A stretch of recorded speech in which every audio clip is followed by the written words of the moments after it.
Deepseek is a highly popular AI assistant. I'm confident it's going to gain widespread attention very soon. If you'd like to explore it, feel free to give it a try. I'll walk you through a detailed breakdown of how to use it. It's simply another AI assistant available for your use. This one appears to be gaining more popularity. So, if you head over to the Apple App Store or Google Play Store, if you proceed to search for the Deepseek AI assistant, you will find this application appear in the results. So, this is what it looks like. You can navigate through and explore details about it. It is an AI assistant Deepseek V3 model, making it a versatile and advanced tool for your needs. As you can probably tell, it's similar to ChatGPT. Essentially, it's almost identical.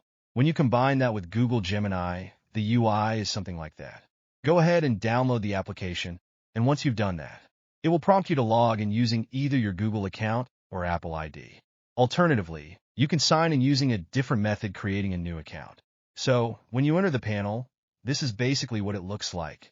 It has a very similar look like GPT. In the top left corner, you'll notice these two lines. These two lines will essentially showcase your existing chats that you've already had. All your previous AI chats with Deepseek will appear right here. If you look in the top right corner, you'll see small plus button there. You can create a new chat by clicking that. So, to quickly start a new conversation, you can simply tap on that up there.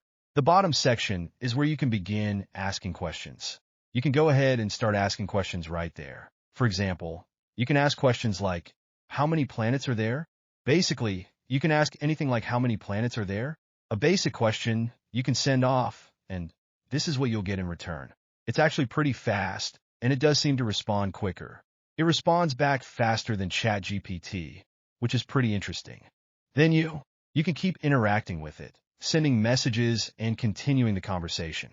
You can keep chatting, or if you prefer, you can create a new chat anytime by clicking on New Chat at the bottom and have access to Deep Thinker 1. So you can go ahead and enable this. This will be a more advanced version. It's like the paid version of ChatGPT, but you can try it for free. You can even search for things on the internet if you'd like. It allows you to search the internet for what you're asking about. So, if I were to ask, what is the stock price today of a certain stock? It'll be able to look it up on Google for you. You'll see if I enable the Google web search, it will start searching the web for it right away. It will find the results and tell me the stock price. It is a little bit slower today, though. So, these responses are faster, but these ones are actually slower. You can see it's still searching. ChatGPT would probably have responded by now. So, you can see this is still a work in progress for sure. By clicking on the bottom, you can hit the plus button if you want to, so you can go through, and it's saying uploading files is currently unavailable for this.